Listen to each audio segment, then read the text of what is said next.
Physiquement, certains lui trouvent une petite ressemblance avec Alain Juppé. Éric Woerth est l'actuel trésorier de l'UMP, budget annuel 38 millions d'euros. Et à l'en croire aujourd'hui, la transparence règne. À l'UMP, tout est sur la table, notre budget est clair, clairement établi, c'est une entreprise de démocratie. Même assurance tranquille au Parti socialiste. Le Parti socialiste, comme les autres, a un financement transparent avec des règles qui sont strictes. Ces règles, la France a fini par les mettre en place en 1990. Jusque-là, il n'y avait rien ou presque. Les partis trouvaient donc l'argent où ils pouvaient, c'est-à-dire le plus souvent auprès des entreprises. Les lois de 90 et 95 ont d'abord plafonné ces dons avant de les interdire tout simplement. L'essentiel du budget des partis vient donc maintenant du financement public.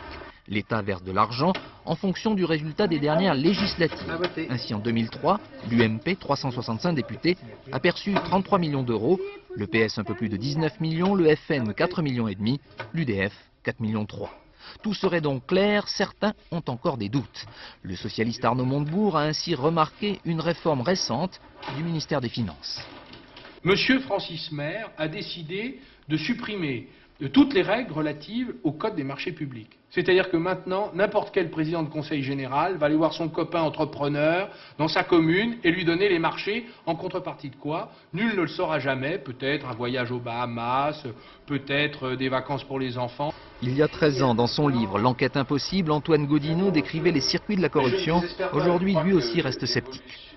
Il me suffit pourtant simplement d'aller dans les rues et de constater en regardant les panneaux que ce sont toujours les mêmes sociétés qu'obtiennent les plus gros marchés.